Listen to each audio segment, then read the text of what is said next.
Okay, so good afternoon, everybody.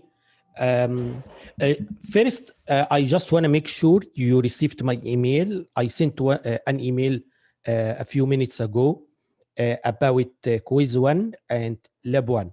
On Thursday, we are gonna do quiz one and first quiz, which is gonna be about chapter one. Also, we are gonna do lab one. So lab one is already in.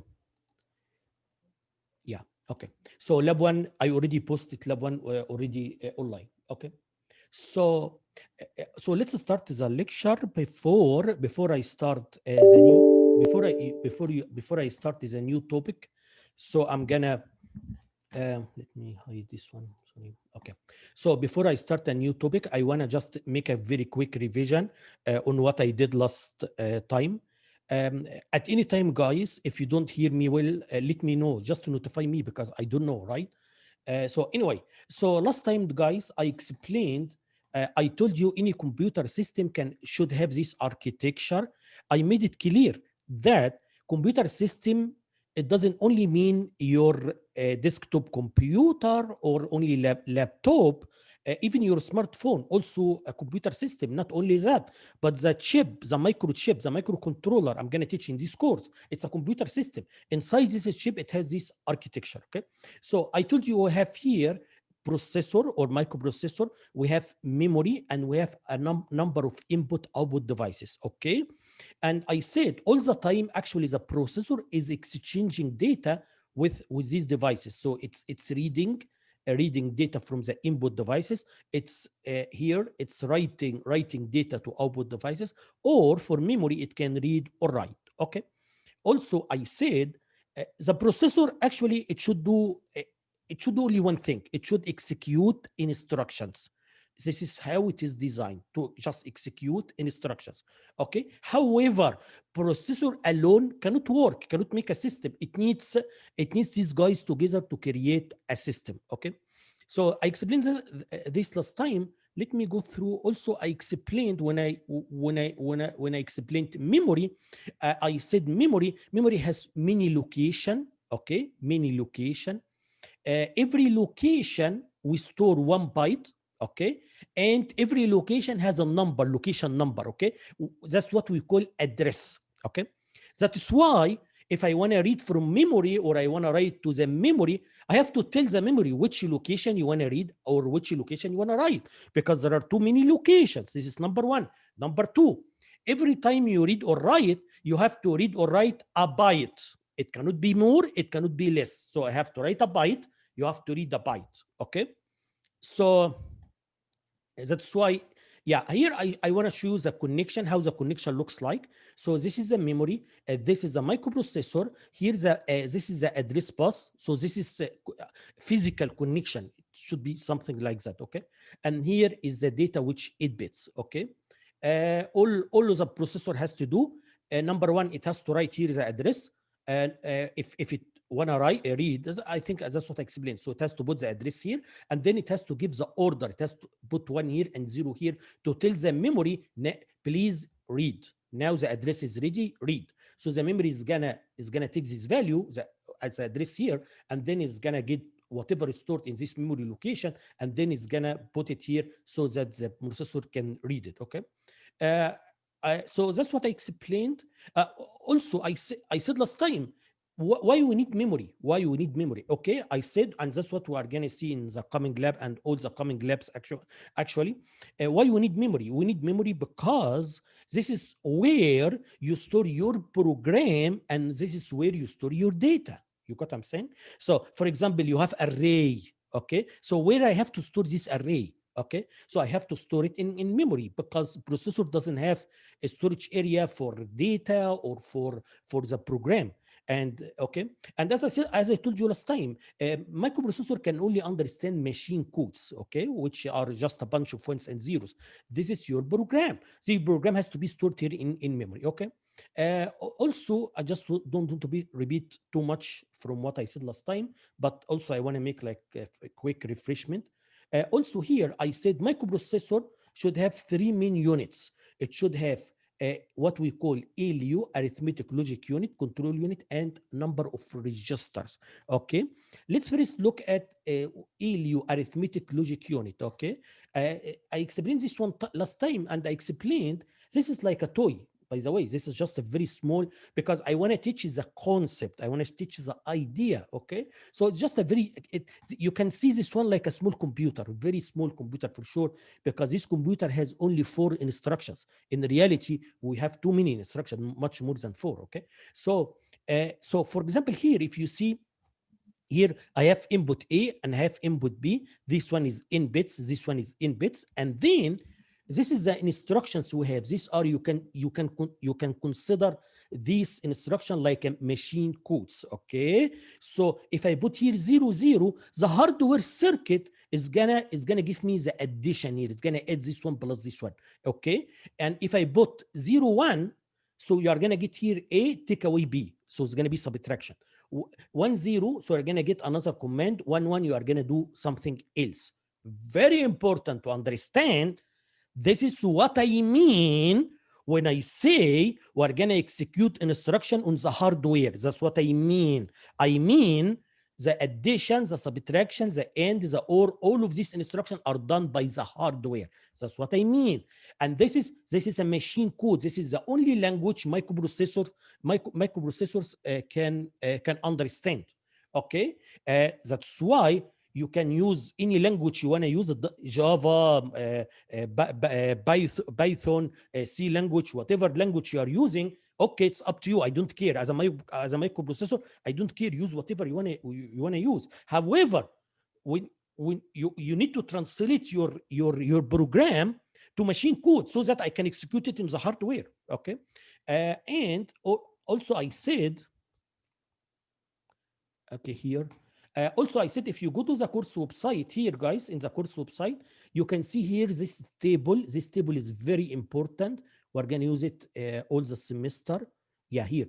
This table, we call it instruction set. Okay, this is very important. Let me open this one here. So these are all the instruction I'm going to teach in chapter 2. Sorry, okay. These are the assembly instructions, okay. So the idea is that, as you see here,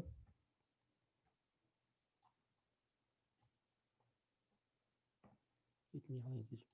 The idea is that the people who made the microprocessor, they give this table to us. Is that okay? So every microprocessor may have a different table, but should be table like this one, but maybe different numbers, different somehow they are different. Well, but so this table is given for us from the people who made this microcontroller. Okay, so for example, this is 1806. Okay, this is the machine code for this instruction EBA. Okay, in chapter 2, this is the assembly instruction I'm gonna teach, EBA. Okay, so and that's what we're gonna see in the coming lab, guys. What we're gonna see in the coming, for sure, I didn't teach assembly yet. That's why in the coming lab, I'm gonna give you a code, assembly code. I give you some comments so that you can understand what this instruction is doing. But for sure, you don't need to know a lot of knowledge about, because I didn't start teaching assembly yet, so I'm considering this. Okay, don't worry about that. But what you have to see is in your program, you are gonna write English words, something like that. That's what I'm gonna teach in chapter 2.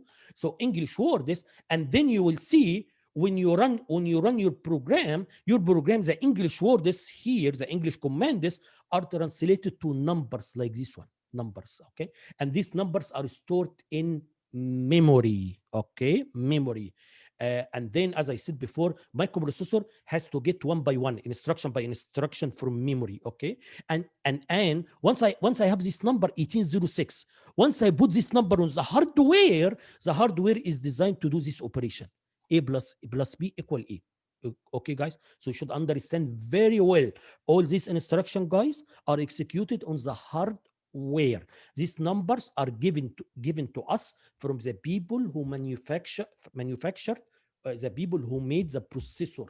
Okay, they designed the processor so that once you put this number on the hardware is going to do this instruction or that instruction, and so on. You can see not all the instruction are the same. For example, this instruction takes 2 bytes in the memory. Okay, maybe I'm going to repeat something here.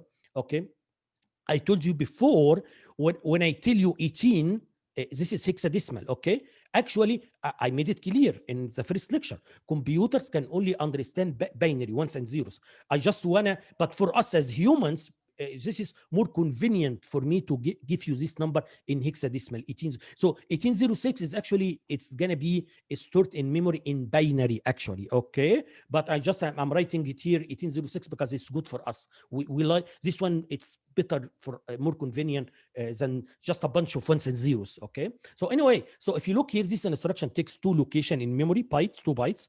Some instructions here, for example, this one, 1, 2, 3, 4, this one takes 4, and so on. I think last time we found one instruction that takes only 1 byte. So they are not the same. Yes. So some instructions takes 2 bytes, some instruction takes 3 bytes, and so on. Is that okay? This is the space that should take in memory, okay? In the memory, okay. So so I explained this one last time. This is what we call machine code. This is an instruction I'm going to teach assembly last time. And speaking for here assembly, I want to, again, also I made it very clear, guys, here. Look here, guys. Here, what I said, when you write one instruction here in assembly, it's going to be translated to one instruction in machine code, one by one. This one is going to be translated to this one, okay? Okay, who's going to make this translation, okay? Who's going to make this translation is a program we're going to use. It's called, this program is called assembler, okay? And I made it very clear. This is just a very simple program, because all what this program is going to do, just is going to take the English word here, is going to replace it with this number. Anybody can do it, right? So it's just very simple. It's just program almost does nothing. That is why, in my opinion, when I program in assembly, it is the same, or it is equivalent if you program in machine code. It's the same, right?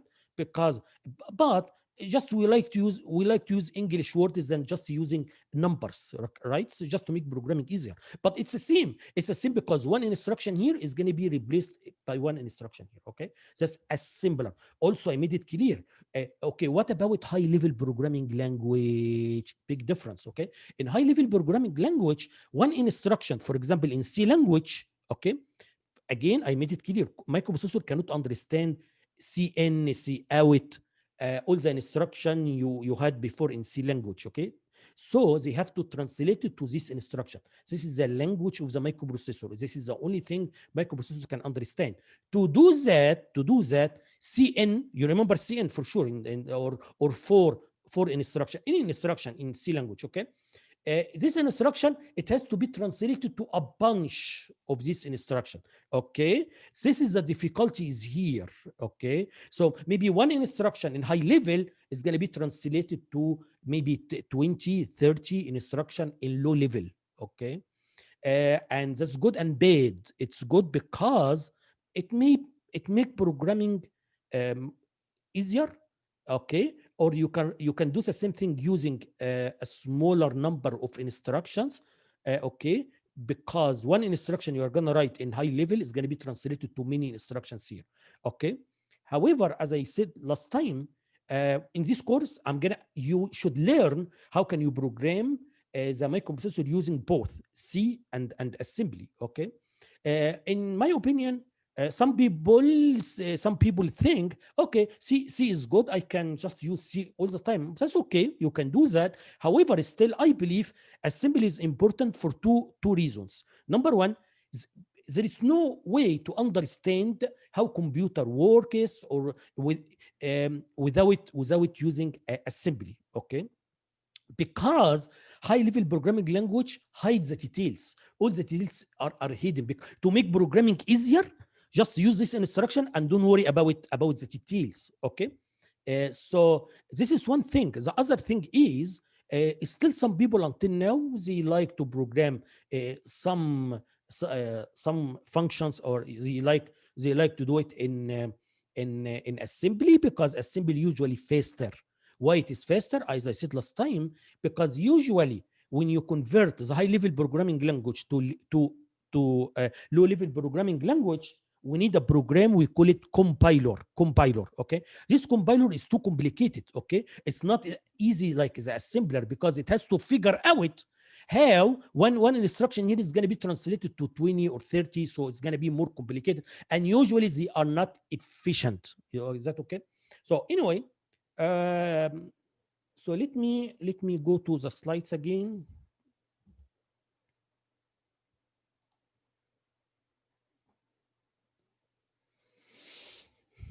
Okay. Okay, guys. So that's what I explained last time. Also, yeah, I think it's very clear here in this picture. Yeah, here this is the compiler. At the end, it has to be machine code. But here in high level, you have to use compiler. In low level, you are going to use assembler. Okay. Okay.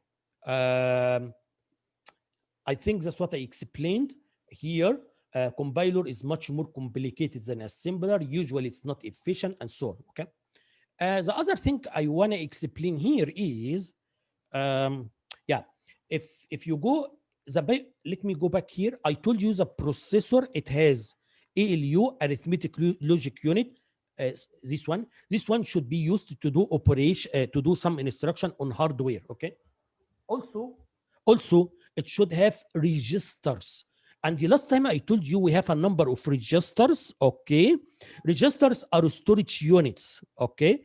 But big difference between storage and memory. This memory can store data, and also register can store data, but big difference. What is the difference? Register, we don't have too many registers, just a few registers. This number one. Number two, okay, register are not used to store the program or store a big array or something like that. No, registers should help, as I explained last time, should help the microprocessor to execute instruction. So in order to execute instruction, I need some kind of storage unit. Okay, so that's why we have a number of registers here. Okay, one of the register also I explained last time, if you remember, one is called PC, program counter. Okay, so program counter, let me go here. I think I explained it here better, so let me see.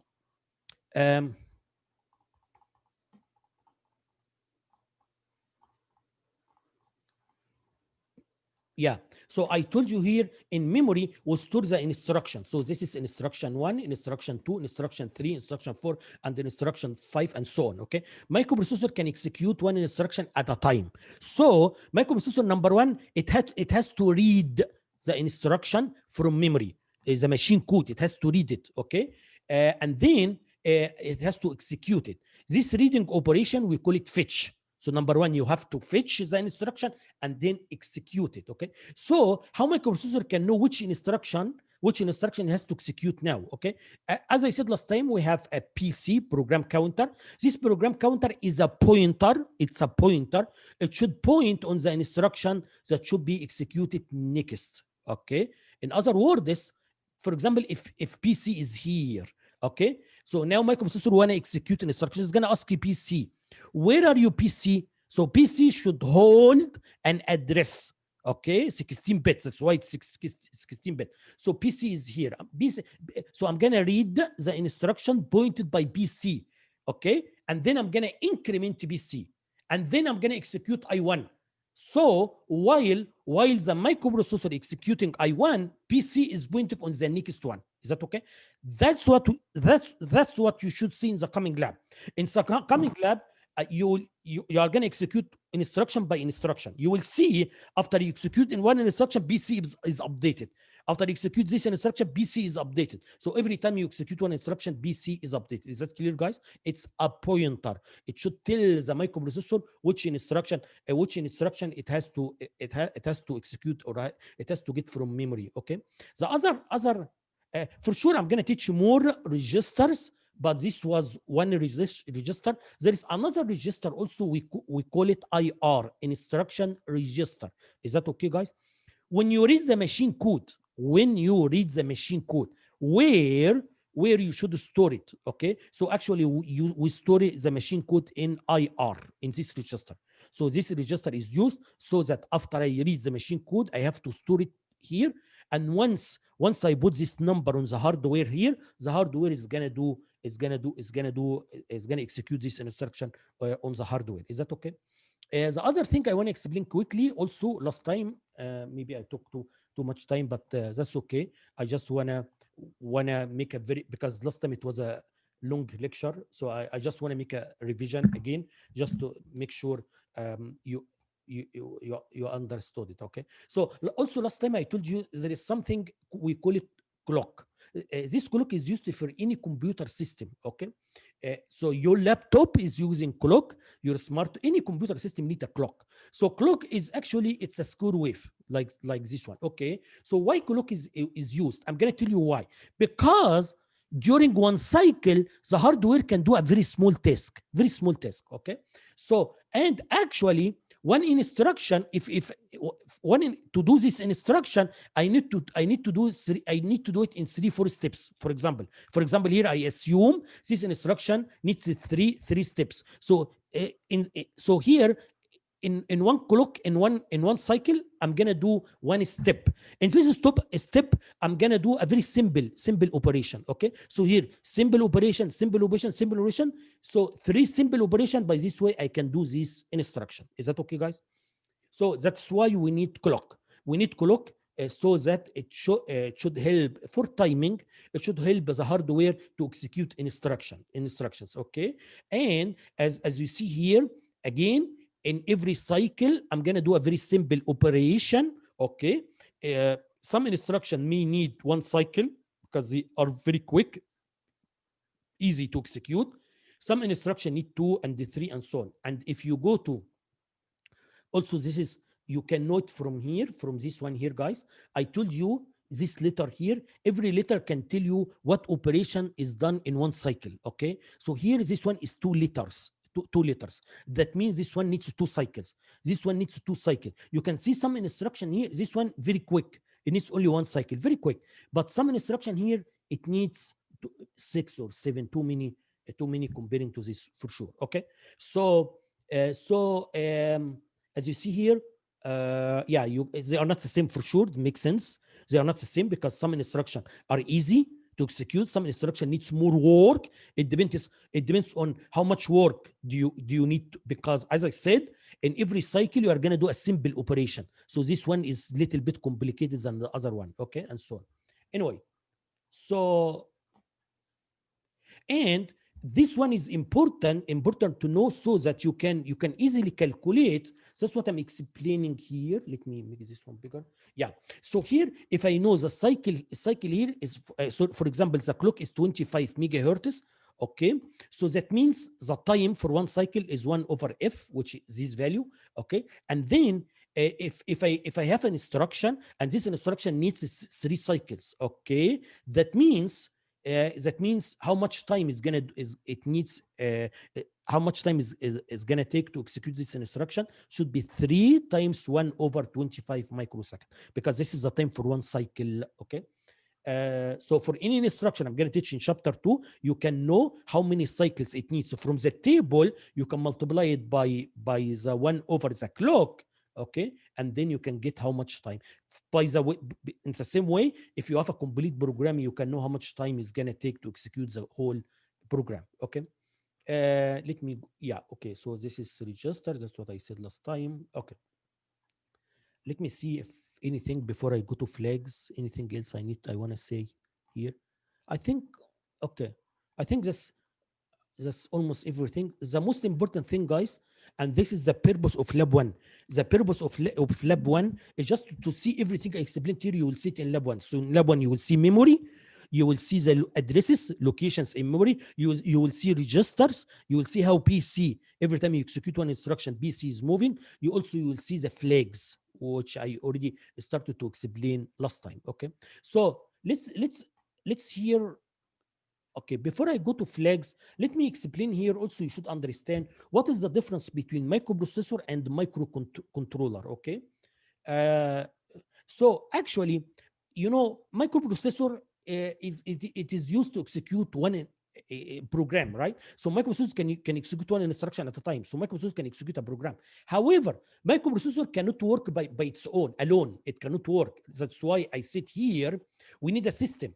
We need, in order to create a computer system, I have, as I explained here, yeah, so this is a processor. It's not alone, so I have to connect other things here. Okay, so if you put you know, in your desktop, by the way, if you open your, I'm not sure if you had a chance to open your desktop or not, or your laptop. In your laptop you can see the processor, it's a chip, you can see it, okay.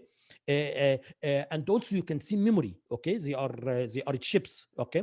Anyway, however, if we put everything in one chip, okay, that's what we call microcontroller. Is that okay? And that's what we're going to teach in this course. So you cannot see the processor, everything in one chip. So so you should understand what is the difference between microprocessor and microcontroller. Microcontroller, I can say simply, very simple. Microcontroller is a system on a chip. System on a chip. So let me show you here. For example, microcontroller, it is one chip. In this chip, inside this chip, it has microprocessor, it has buses, as I explained, it has memory, it has some circuits for input output. We call these circuits port. You know port, when you can use like USB, something like that. So there is a circuit here so that you can connect input output devices here, okay. Not only that, as you will see in this course, inside this chip, there are many other things very useful, very useful. Like, for example, analog to digital converter, like timer system. So there are also pulse width modulation. So all of that in one chip, that's what we call microcontroller. Any question, guys? So is that clear now? You understand what is the difference between microprocessor and microcontroller? Is that okay? So microprocessor is just one, it's one player in the whole system, right? So if you put everything in one chip, this is what we call microcontroller. Is that okay? And usually these microcontrollers are not expensive. Maybe you can find some of them $10, $15, something like that. So they are not expensive. Okay, the computer. This is a computer. This chip is a computer, right? Anyway, um, let me see again what else I have to say here before I go to flags. Okay, so here, yeah, that's what I'm explaining. What is the difference between microprocessor and microcontroller? Now, I want to talk about also another expression you should learn: embedded systems. Okay, embedded system. Okay, so what is embedded systems? Okay, embedded system is a special purpose computer system designed to perform a dedicated function. This is, look here, what I'm underlining here: dedicated function. It's a computer system. We cannot say anything. Yes, it is a computer system, but it is used for a dedicated function. So what you mean by dedicated function? Your laptop is not, it's a general purpose, right? In your laptop you can run MATLAB, you can run different programs, right? So it's a general purpose. It's a computer system. Your laptop is a computer system, but it's a general purpose. However, these microcontrollers are used to create embedded system. Okay, in embedded system, it's a computer, but they should run only one program in all its lifetime. It's just running one program, and it's only used for a dedicated function. For example, if you traffic light, okay, there may be one microcontroller that is it has a program to control the traffic lights. Okay, so this microcontroller in all its lifetime is going to run only one program to control the traffic light. Is that okay? Another example, you can have a microcontroller to make a digital watches. Also, maybe your camera also has a microcontroller. Okay, a router. Okay, so mb3 player. So in all its lifetime is going to do it. It has a computer. That's what we call embedded system. Is that okay? It's a computer, for sure. It's a computer, but main difference between this computer and between your laptop: number one, this one is dedicated function. In all its lifetime, it's going to do only one functionality. I'm not going to run MATLAB on my camera, okay? Because yes, it's a computer, it can run anything, but this is like a dedicated system for a dedicated function, okay? And this program, we call it firmware, by the way, and you should be familiar with the word firmware. So the other thing we should understand is, yes, so the difference between your laptop and between these systems, as I said, your laptop, you can run, it's a general purpose, you can run any programs. This is number one. Number two, and your laptop should have a lot of resources. That means the memory has to be too big, right? The processor has to be very fast. Why? Because I'm gonna run heavy programs, MATLAB, whatever, heavy programs. However, in this ones here, microprocessor, also microprocessors are used everywhere, by the way. Microcontrollers are used everywhere. In your microwave, it has micro controllers. Our car has many microcontrollers, so they are used everywhere around us. Okay. However, I don't need too much resources on the microcontrollers. Why? Because they are going to do very simple. Like, for example, I have a microcontroller that controls traffic light. Do I need a big memory? Do I need a very fast microprocessor? For sure, you don't need. Okay, so this is not a disadvantage. Okay, don't see it like a no, because this is chip. It's gonna do like a simple task comparing to your laptops. That's why I don't need too much resources like memory, processor speed. I don't need all of that. Is that okay, guys? So is that clear? Any question? Okay, so microcontroller is a complete system, guys. Okay, and this is what you are going to see in the coming lab. This chip is our microcontroller. This chip is here. Okay, it's a complete computer. This chip can be used for to do some functionality, to control traffic light, to control a machine or something like that. Okay, in all its lifetime, it's gonna run only one program. We call it firmware. Okay, now why microcontroller made a big change in our life, our quality of life? Why I consider them like a miracle? They are a miracle. Why? Because these small chips, guys, they are computer, right?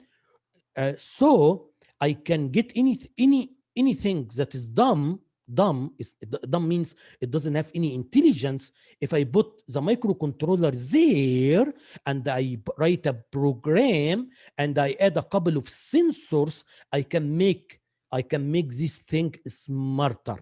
Okay, that is why microcontroller are changing our life, and they are very important. Okay, so microcontroller, guys, if you use microcontroller in anywhere, you can make things smarter, right? How? It's a program. This one is gonna get, you can usually you put some sensors so that this one can collect some data, and then it runs a program and then take action. But this action, we see it like smarter. Okay, that is why we started to hear the word smart too much these days. Smart spoon, smart mirror, smart. Okay, actually it is smart because I just want to give you one example to understand why microcontrollers are important, because they are used to make things smarter. Okay, now I do research on smart power grid. We call it smart power grid. So what they want to do is they want to put microcontrollers everywhere. So the switches, we used to have dumb switches. They are dumb because they don't have any intelligence. So we can make these switches smarter by using microcontroller, by putting a program, by putting some sensing capability. So okay, so let me run. I just want you to understand how we can make things smarter, okay, by putting this microcontroller in these things, for sure, and by adding some sensing capability. So I wanna give you one example. For sure you can see a lot of example, but I have a video here, what we call a smart spoon. Okay, so how a spoon can be smart. Okay, you will see right now in this video. Okay,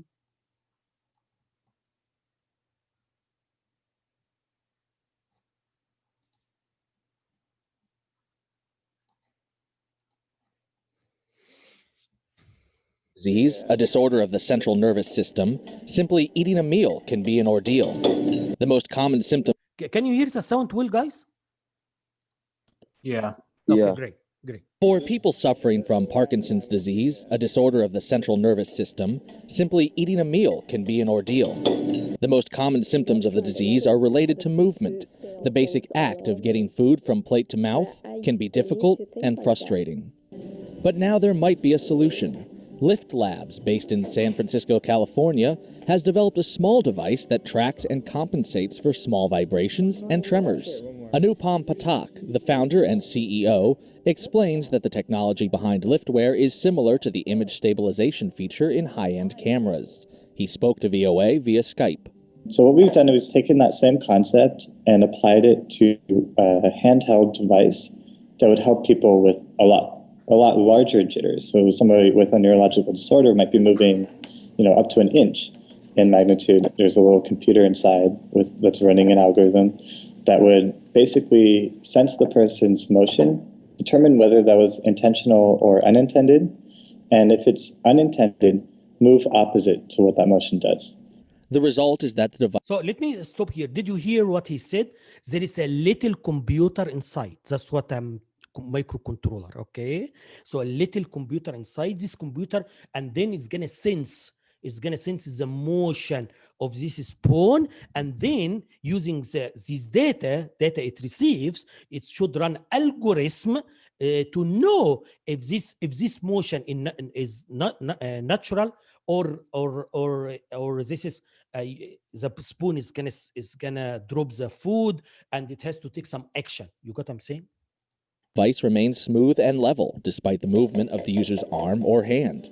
Food that would normally fly off remains on the spoon. That just makes all the difference. I'm telling you. Being able to see somebody eat, on their own for the first time, or, even just eat better, has made, it's a hugely impactful thing. The device costs $295. Anyway, so I want to give you guys, you can find many examples. I just want to give you one example how we can make things smarter, better using this chip. So now you should understand, guys, what is the difference between microprocessor and microcontroller. You should understand what we mean by embedded systems. Okay, embedded systems. Yeah, there is computer system, but they used for a dedicated function. Okay, and you should also understand why this chip, as I said before, it has a complete system. So there is a memory inside this one. This one has microprocessor. Okay, it has other circuits inside this one. Okay, and also it is not bad thing. You don't see it like too bad that the memory here is much smaller than the memory in your laptop, for example, because they are different they are used for different things. Okay, I forgot to tell you. So inside the chip, it has several things, like, as I said, analog to digital. Also, it has serial communication. Okay, circuit. So it has a circuit here to achieve serial communication, so that this device can communicate with a device using serial communication. Or also it has also some networking. Okay, so you can make a network of microcontrollers. It has a circuit for that. Okay, but anyway, so any question, guys? If you have any question, just mute and talk to me if you have any question. Okay, don't be shy. I want you to understand this course. I want you to love this course and do well in this course. So just if you need any help, just talk to me. Okay. Anyway, so let's continue. The other thing I explained last time, and I started to explain last time, guys, something we call it flag. So I want to continue teaching this what I mean by flags. Okay. So let's remember what I said last time, guys. What I said last time. There is something we call it flags. They are hardware. You will see them in the coming lab. They are inside the microprocessor. Every flag, we have a number of flags. Every flag is just one bit. Is that okay? One bit. This bit can be 1 or 0. Okay, it's like a flip-flop. 1 bit. Okay, that can be 0 or 1. Okay, but these flags, okay, are updated automatically. Okay, using the hardware, updated automatically after executing every instruction. Okay, that's what you will see in the coming lab. After you execute every instruction, look at the flags. You will see the flags are updated. Okay, so what this flag should tell me? Okay, this flag should tell you, for sure it depends. They are different, right? So, for example, we have one flag, as I said last time. we have one flag, we call it zero flag, as you see here, guys. So we have a flag, we call it zero flag, okay? If you do operation, okay, and after you do the operation, you found that this flag is zero, or you found it is one, what it means? If this one is zero, that means the result of the operation was not zero, is not zero, right?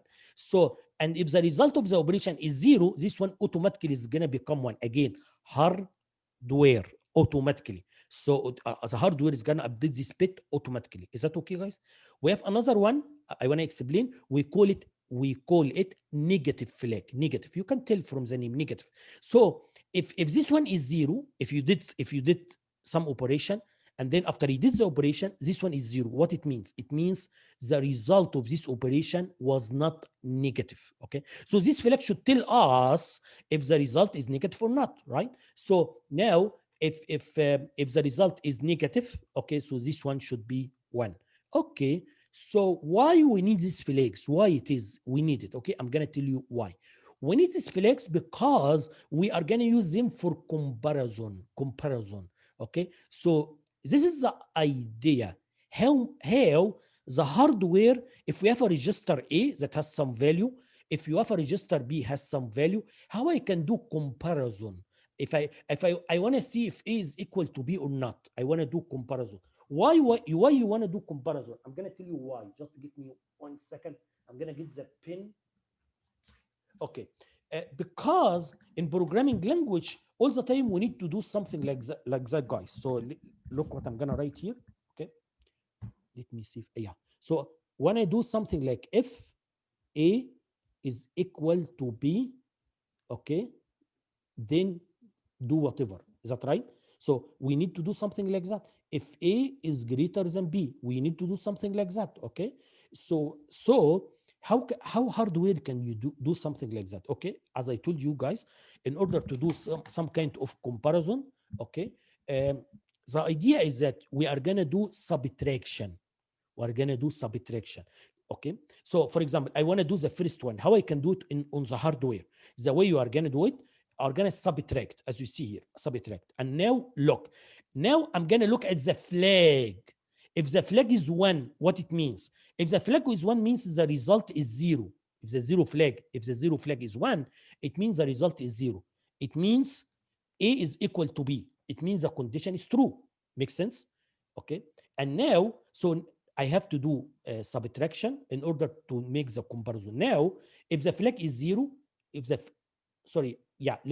again I want to check for equal. Okay, so if you want to check for equal, who's going to help you? The zero flag.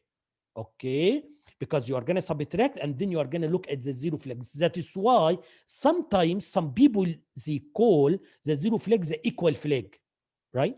So sometimes we call the zero flag the equal flag. Why? Because the zero flag can tell me if the two numbers are equal or not. Is that okay? Is that clear, guys? So this is how I can know two numbers are equal or not. Subtract and then ask our friend the zero flag. If the zero flag tells you I am 1, okay, and this number is a hardware, okay, so the hardware circuit, after it does subtraction, is going to update this one automatically, hardware. Okay, so if the zero flag is 1, that means they are equal. Is that okay? That is why, remember, in chapter 2, in order to do something like if, okay, we're going to use 2 instructions. Listen to me. We're going to use 2 instructions. One instruction to do subtraction, like this one. Subtraction, to subtract and to update the flags. Actually, I'm not doing subtraction because I'm interested in the difference. No, I'm doing subtraction because I want to compare. Because I need the subtraction instruction to update the zero flag. And then after that, number 2, I'm going to use one of the jump instructions. So we're going to do it in 2 instructions this way. Number 1, you have to subtract so that you update the flags. And then you are going to use an instruction, jump instruction. This jump instruction, you are going to jump if the zero flag is 1. By this way, I'm going to execute a code if they are equal. Okay, so what's gonna happen again? Let me see it briefly. So that's what we're gonna do in chapter 2. What we're gonna do, you're gonna write two instruction, one instruction to subtract and update the flags. That's it. Second instruction is gonna check the flags and it's gonna jump or not. Is that okay? So by this way, I can do comparison. I give you one example for equal. If I want to know if these two numbers are equal or not, who's going to help me? Your friend, the zero flag, is going to tell me if they are equal or not. Okay. But what about greater? What about less? Who's going to help you? Negative flag also can help you, right? So for example, here, if I subtract, if I subtract these two number, if I subtract these two number, and then you know that the result is positive, what it means? What it means if the result is positive, okay? It means A is greater than B, right? So what it means if the result is negative? It means A is less than B. That's why the result is negative. Who's gonna tell you if it is positive or negative? The negative flag, okay? So let me summarize, guys, what I said, because it's very important. Okay, very simple. We have some hardware, we call it flags. You will see them, they are inside the microprocessor. Okay, you will see them in the lab, in the coming lab. Okay, we have a number of flags. So far, I explained only two: zero flag and the negative flag. Is that okay? After doing any operation, these flags are updated automatically. Okay, how they are updated automatically based on the result of the operation. So, for example, zero flag, if the result is zero, zero flag is one. If the result is the result of the operation, here you are doing subtraction, you are doing multiplication, whatever operation you are doing. If the result of this operation is zero, okay, so the zero flag should be one. If the result is not zero, the zero flag should be zero. Okay, to tell you if the result was zero or not. This is number one. We have another one. We call it negative flag. In the negative flag here, this one can tell you if it is one, that means the result is negative. Otherwise, it is zero. Okay. Any question, guys? Before I explain more flags? Is that you understand what I'm saying? Just one bit. This one bit, every time you execute one instruction, the hardware is going to update these bits. Okay. And I told you why it is useful. Okay. For example, I give you one example here. 5 minus 5, or take away 5. Okay. In this case, the zero flag should be 1, right? Because the result is 0, right? But the negative flag should be 0 because the result is not negative. The result is not negative. Okay. If I do something like that, 7 take away 5, okay? So the result should be 2. The result should be positive 2, right? So in this case, the zero flag should be 0 because the result is not 0, and negative flag should be 0 because the result is not negative, okay? Let's see another one here, which is 5 take away. This is take away. Let me put it here. Yeah. So take away 7, okay? Here, the result should be minus 2, okay? The zero flag should be 0 because the result is not 0, right? This one only can tell you 0 or not. That's it. It doesn't care. It doesn't matter, positive or negative, 0 or not. This one is going to tell you if it is negative or not negative, okay? So for sure, this one has to be 1 because the result is negative, okay? And because the result is negative, I can understand this number is bigger than this number, okay? Again, any question, guys? Okay. I told you there is something we call it control unit, as I said. What happens, this is, and you will see, by the way, I'm going to run a video, but not today, because on Thursday, there is a very quick video. It's going to explain, I already give you the link of this video on YouTube, okay? So I'm going to run it on during the lab. It's going to summarize everything I explained here. So here, so as I told you, when we read one instruction for memory, we have to write it somewhere. We're going to write in a register. We call it instruction register. And once you put this number, 72, a certain number, once you put this number, the machine code on the hardware, so the hardware is going to execute this instruction. As you will see, so there is one unit, I didn't talk too much about this unit. We call it control unit, okay? This control unit, actually, the expression used in the video to describe this unit is a captain. It's a captain in army, okay? So this unit, once you put this number, okay, the hardware is designed so that this unit should generate some signals to, this one is control. This one is connected to everybody. inside the microprocessor. So this one is connected to ALU, to register, and so on. This one should generate some instructions to ALU and register, so that some signals, okay, or instruction, so that it's gonna execute this instruction, okay? So every time you change the machine code, for sure the instruction here will be different, okay? Because for every instruction, maybe I'm gonna do different instructions, okay? For example, if I wanna do addition, I have to send a command to register A. I'm gonna tell register A, send your number to ALU. That's number one. Number two, step one in one cycle. For example, step one is step. Okay. Number two, this one is going to give a signal to register B. Register B, send your number to ALU. Okay. This may take one cycle. Okay. And then now this one is going to give a command to ALU. ALU, do addition. Okay. So ALU is going to do addition. Now I wanna store the result in register A, for example. So I'm gonna tell register A, take the number from ALU, okay? So every step here, every step is gonna be done in one cycle. Guys, you should understand what I'm explaining here in a very simple way. It's a complete course, okay, in computer science, okay? Computer architecture is a big course, complete course. However, for sure, this is not the main focus of 3130. So that's why I just want to give you some idea about hardware that should help us to do assembly, to write the assembly code and understand, but for sure no details than this, because this is a complete different course, okay? So anyway.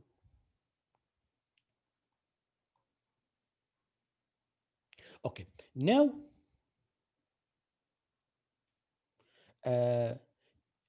I'm gonna start. I'm gonna start everything I explained so far. Everything I explained so far was somehow general. Okay, now I'm gonna start focusing on our microcontroller. Okay, our chip. As I told you guys, this is the board. We're gonna give you this board. Okay, this board this is our microcontroller is here. Okay, and this one is connected to everybody, connected to the input output devices. I'm gonna tell you how it is connected, by the way, but for now, so here these are the main feature of this microcontroller. It is 16-bit microprocessor. It means you can do operation on 16-bit. For example, you want to add two numbers, I can add 16-bit with 16-bit in one operation, for example, okay? Maximum operating clock frequency is only 25 megahertz, okay? This is the maximum. You can program it and you can work on a lower frequency.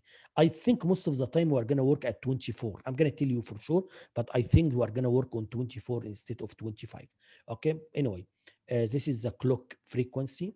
Okay, so inside the microcontroller, inside it, we have memory. We have different types of memory.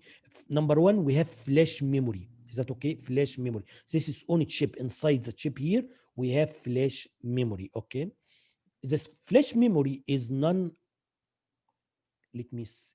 So let me tell them first. So we have flash memory, guys, inside the microprocessor here.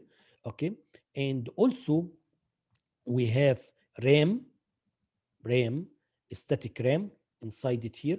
Also, we have EEPROM, okay? Also, you should understand this microcontroller comes in families, family. So our microcontroller, it is family D. So we have other families, okay? And even inside every family, we have a different number. And this number 250, this is the number we're gonna use. That's why in the coming lab, I will ask you, when you make a new project, you have to select this number, because the program you are going to use in the lab, it can be used for different numbers. So you have to select this number, because this is for our microcontroller. Okay, so our family G, this is our family. Also, this is 256. You can see the last part here, 256. This is 256 kilobyte for the flash memory. Okay, so here, we have RAM. So we have three types of memory now. We have flash, we have EEPROM, and we have RAM. Most of the time, we're going to use the RAM and the flash memory. For sure, you should know what is the difference between RAM and flash memory. RAM is volatile. Okay, what volatile means? It, you know it for sure. Okay, so these ones, if you write any information in this RAM and you turn the power off, whatever is stored there is gone. Is that okay? You lose it. Also, but for flash memory, no. Flash memory is non-volatile. So it's permanent. You can once you write something in the flash memory, even if you turn the power off, you can find it there. And there is a question here. I'm asking this question, and I think I asked the same question in the assignment, I guess.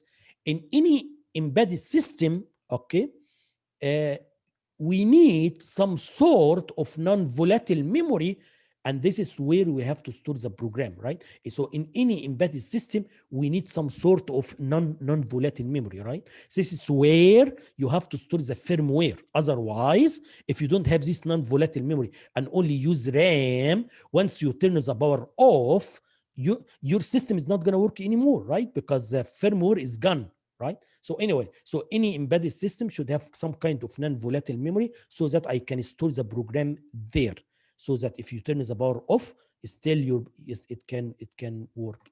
Okay. So anyway, so these are the main things about this microcontroller.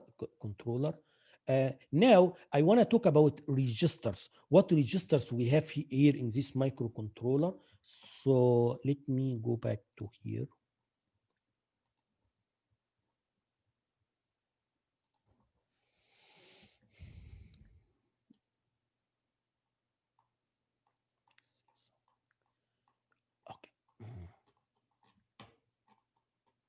Okay, so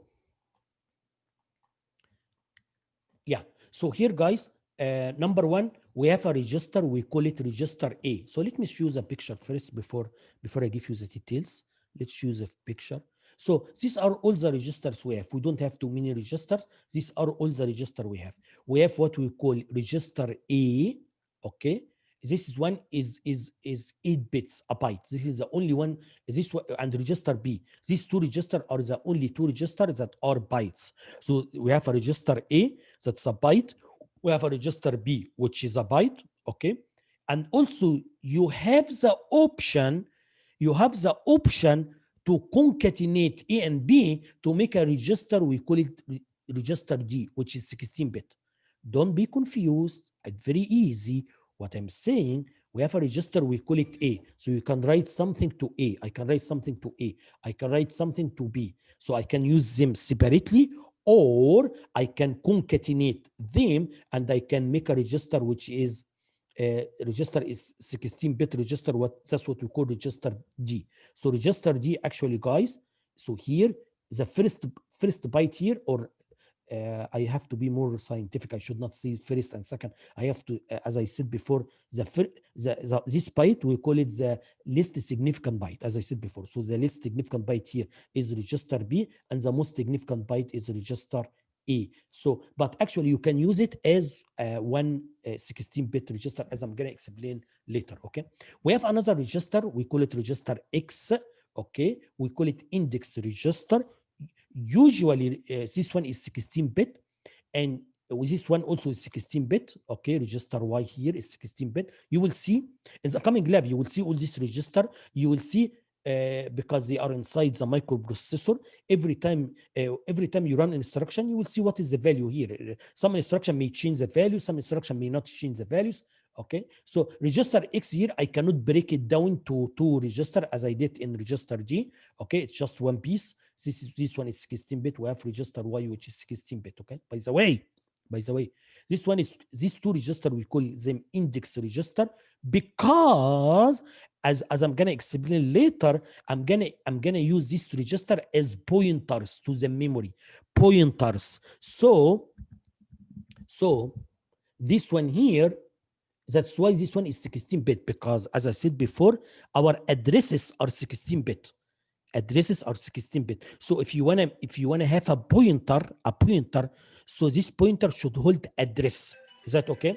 So this pointer should hold an address, And that's why it is 16 bits. So usually we're going to use register X and Y most of the time to hold address as pointer. They can use it for sure for data. We are going to also use them for data, but most of the time we are going to use them to hold address as pointers. Okay. Register G, we are going to use it to store data, 16-bit data. Okay. Also, we have here, guys, PC, as I explained before, program counter. Usually you are not gonna write to this one. Usually this is something microprocessor, so it's not general purpose. So usually you are not gonna write something here. This will be done by the microprocessor itself. Okay. And also we have a register, we call it a stack pointer. Okay, so I'm not gonna explain this one for now, because by the end of chapter 2 I'm gonna explain what is a stack. And this one you can tell pointer, yes. So this one is going to be used as a pointer for the stack.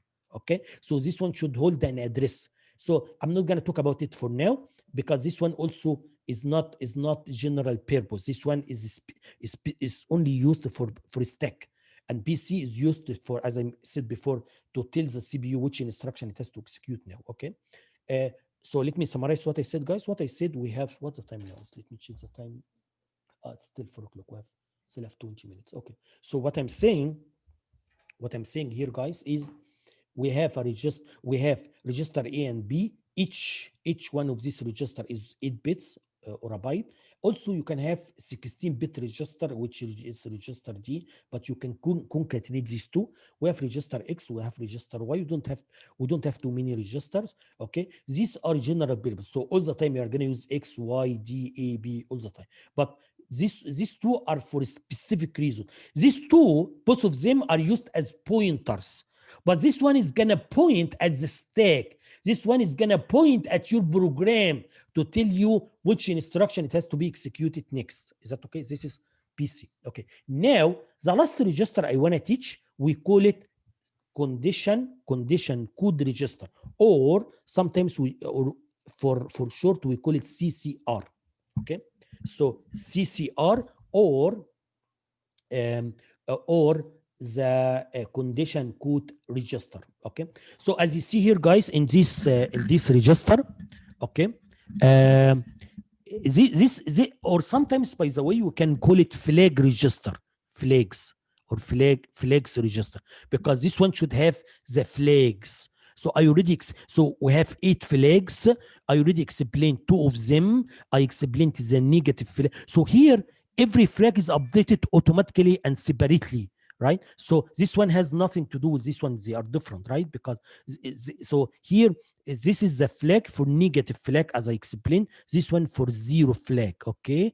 Right now, I'm gonna explain these 2 as well: carry flag and overflow flag. These 2. Okay. Later in this course, I'm going to explain I flag. We need it. Okay. I don't think we're going to need this flag, so it's very rarely used, this 3 flag. But I here is the interrupt flag, so I'm going to talk about it later. So now I want to explain the carry flag and overflow flag. Okay, guys. Any question? Can you hear me well, or I have to come closer to the mic? Oh, sorry, say it again. You are okay? Yes. Okay. So now what is, let me see here. Okay. So here, guys, if register A, I think this will be a question. This will be a question in the coming quiz. Okay. So I'm very easy. I'm telling you what will be in the quiz. Just learn it and do it. Okay. So here, if register A has this number F2 and register B has this number 37, I can ask you, what is the value of register D? Okay, you know, register D is actually concatenation of B and A. You know that, right? So register B should have the number. So B, which is 37, F2. So the answer of this question should be register D, which is 16 bits, should be F2 37. Yeah, this is your answer. Is that okay? I can do the other way. I can do the opposite. I can tell you register D has this value. Okay. What is the content of B and what is the content of A? As I said, the least significant byte is B. The most significant byte is A. Okay. So for example, I can tell you something like that. Register D has this value. What is A and what is B? Is that okay? I told you last time, if you remember, I told you last time, you can tell me, no, wait a second. Register D is 16 bits, but what you are writing here, okay, is 8 bits, 4 and 4. I told you last time, actually, this one was, this one is actually 0035. But just for short, I can say just 3F. Okay, I don't need to put zeros in the left. If you want to put them, that's okay, it's not wrong. But for short, we do something like that. So what you learn, if you see that this one means this one. Okay, so when I tell you 3F, okay, so and this is a word, that means should be 003F. Okay, so actually register B should be 3F and register A should be 00. That's very easy, right? Any questions? Okay, great. Now, so I told you we have register A and B, each one is a byte, and you concatenate 16-bit. We have register X and Y, 16-bit and 16-bit. We have B, C, and we have stack pointer. They are pointers, as I said. This one pointer for the program. This one has to be pointer for stack. That is why each one of them is 16-bit, because each one of them should hold an address. That's why each one of them is 16-bit. And addresses 16 bits, as I said before. Okay. Now, let's come to flags. I explained two flags, zero flag and negative flags. That's what I explained. Okay. And I said they are updated automatically. That's what you will see in the coming lab. You will see in the coming lab, every time you run one instruction, you will see the flags are updated automatically. Okay. After executing a instruction, so they are hardware, they execute. I already explained two, negative flag and zero flag. Now I want to explain two more flags, carry flag and overflow flag. Okay, but so these two flags, okay, can tell you if there is overflow or not. Say it again.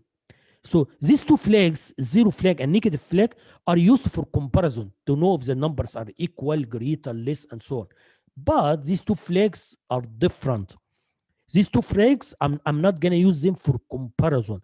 I'm going to use them to tell me, is there overflow or not? Okay, before I give you details, I'm going to explain first what I mean by overflow. Okay, so what is overflow? You can tell from the English name. The English name overflow means something exceeding the limit. There is a limit. If you exceed the limit, that is the meaning of overflow. And that's true. That's true. That's exactly what we are doing here. Look here, guys, the idea, what I mean by overflow. If you have if you store a number in register A, which is a byte, and you store a number in register B, which is a byte, and then I want to store the result in register A. So I want to do this operation. Register A, which is a byte, equal register A plus register B. I want to do this operation this way, guys. Is that okay? Okay. So in this case, overflow can happen. So what do you mean by overflow? I'm going to tell you what I mean. I want to add byte plus byte, and then I want to store the result in a byte. Okay? But because here I'm doing addition, this number may get bigger. Okay? And as I said before, we have a limit. We have a limit to the data I can store in a byte. I said before, if your data is unsigned, in a byte, you can store a number from 0 to until 255. If your number is bigger than 255, byte is not enough. You have to use a word, not a byte, because byte is not enough. The limit for a byte, 255. Okay, guys? So, for example, if I put here, for example, 200, and I put here 20, okay? So 200 plus 20 is 220, which is okay. There is no overflow, because the result is the summation 220, which is less than the limit. However, if I put here 100, okay, so I want to add 200 plus 100, okay, and then I want to store the result here, okay. So the correct result should be 300, but for sure I cannot store 300 in a byte. That is why we say in this case overflow happened. Is that okay? You understand what I'm saying, guys? So here overflow, by this way overflow happens. So overflow simply means you want to store the result in a byte or in a word, doesn't matter. Overflow can happen for any space. Okay, so you want to you want to store the result in a certain space. However, we need a bigger space because the result is bigger than what the space you assigned. Is that idea is clear, guys? Any questions? So here I give you one example for unsigned, but still it also can work for signed, simply because for byte we have a limit for byte, right? We have limit for byte. So here, when I edit these two numbers, if the summation exceeds the limit, that's what we call overflow happen. How I can know if overflow happened or not? Our friends are here, carry flag and overflow flag. Okay, so if you do operation and the carry flag is 1, what it means? It means there is overflow, there is unsigned overflow. Unsigned means if these numbers are unsigned, okay, this one can tell you if there is overflow or not. If the numbers here are signed, this guy is for signed overflow. Okay, guys? Again, let me say it again. Very simple. Now, I'm going to add two numbers, okay? Overflow can happen, okay? Maybe, and I want to store the result in a byte in a certain space, okay? So when you add two numbers, actually the numbers can get bigger, right? So if the result is more than the space you want to store the result in, that's what we call overflow happened, okay? So, but now we have two cases now. If the number are signed or the numbers are unsigned, okay, the two cases are different because the limit is different. Here's the limit. Here we can go to up to 255. However, if it is unsigned, if it is signed, as I said before, it's starting from minus 128 until positive 127. Okay, so one flag is not enough for the two cases, right? So because maybe we have unsigned overflow, but we don't have signed overflow. Yes, maybe we have signed overflow and we don't have unsigned overflow. Maybe we have both. Maybe we don't have both. So are separate. That's why one flag is not enough to tell me in the two cases. That's why we use two flags, right? So if your numbers are unsigned and you want to know if there is overflow or not, your friend is a carry flag is going to tell you, right? If the carry flag is 1, that means there is unsigned overflow, okay? The other one is the overflow flag. The overflow flag, this one is going to tell you if there is overflow or not, okay, if you consider the number signed. Any question, guys? I'm going to give you example to better understand what I'm saying, okay? Any question? Okay, let me tell you important point here, guys. What I'm saying, I want to add register A plus register B, okay? And there is a risk because you are adding, there is a risk that overflow can happen. However, if I do subtraction, guys, here, if I do subtraction, do you think overflow can happen? Can anyone tell me? You can have a signed overflow from negative. No, let's. I'm talking about unsigned for now. Let make it easy. I'm talking about unsigned. Then no.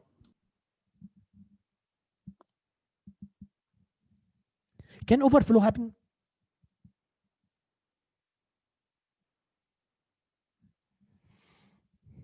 Man, I think it can. No. it cannot happen. Why? Because you are making the number smaller. Here I have a certain number here stored in a byte, and then I'm gonna make this number smaller. You got what I'm saying? So byte should be enough because I'm gonna make this number smaller. So what I want to say is that usually the problem when the two numbers are gonna assist each other, one positive and the other positive, so that the number is gonna get bigger. Oh, is that okay? Or one negative and the other negative, okay? So that the number is gonna get bigger. However, if they have different sign, if the sign is different, one is positive, one is negative, in this case, there is no risk of overflow because you are gonna get the number smaller, not bigger. Anyway. So let me tell you the conclusion, guys. Conclusion is now we have 4 flags. These two flags are usually used for comparison. This one can tell you if the result is 0. In other words, this one can tell you if the two numbers are equal or not. And usually this one is going to tell you if it is greater or if it is less. Okay, for this one. These two are different story. So these two can tell you if you do certain operation, if there is overflow or not. This is for sign, unsigned. This is for sign. So let me give you here. I'm giving you one example. If I put 1 1 1 1 1 1 1, as I said before, this number is, and I assuming it's unsigned. So this number is 255. If I add one to this one, okay. So the result should be, look here, guys, 0 0 1 plus 1 is 0, and we have 1 here, right? 1 plus 1 is 0, 1 plus 1 is 0, 1 plus, and then we have 1 here. Okay, so this usually students are confused here. Listen to me, guys. I want to store the result in a byte. So the carry is not a part of the result, right? So we have a carry here at the end. Okay, we have a carry here at the end. So because we have a carry here, that is what we call so if you that's what we call, we have unsigned overflow. Okay, so this one is gonna go to the carry, right? So the carry flag. So let me put it this way, and you should understand very well. Listen to me. If you add numbers, number plus number, and if there is a carry is 1 here, so that means the carry flag is 1. Okay, if there is no carry, that means the carry flag is 0. Okay, and this is the same if I say if the carry flag is 1, that means there is unsigned overflow. Is that okay? Overflow. And if the carry is 0, that means no unsigned overflow. So they are the same. If there is a carry, the carry flag is 1, and this means unsigned overflow. Is that okay? Why we care about the overflow? Why overflow is a big deal, or sometimes it's important? I'm going to tell you why. Look here, guys. Now I added 255. I added it to 1, and the result, again, the carry is not a part of the result, because I want to add register A plus register B. I want to store the result in register A, for example, or register B, or whatever. So now the result is here. So I added 255 plus 1, and I got 0. Look at the result. This is the result you will get. So if you don't watch for overflow, you are gonna get wrong results, right? So the reason here I got 0, which is not a correct number, because there is overflow. Is that okay? If there is no overflow, you would get a correct number here. Okay, so always if there is, for signed or unsigned, if there is overflow, that means wrong result. The result you are gonna get is wrong. Makes sense, right? Because overflow, by definition, overflow means I need a bigger space. That means the number you will get here is not correct, because I need a bigger space. Okay, guys? Anyway, so as I mentioned here, we have two kinds of overflow, unsigned or signed, right? That's what I mentioned. Okay, if you consider the numbers unsigned, okay, so carry flag is gonna tell you if there is overflow or not. Okay, and our limit here between 0 and 255, but in case of signed and byte, the limit is different. Okay, so the other flag, we have two flags, right? One is carry, and the other one is called overflow flag. So overflow flag here is going to tell you if there is overflow or not. If it is 1, it means there is overflow, in case if you consider the number signed. Is that okay? Okay. Now let me see the time.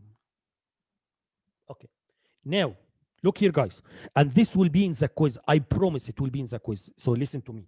Okay, I just want to make sure you understand how the flags are calculated.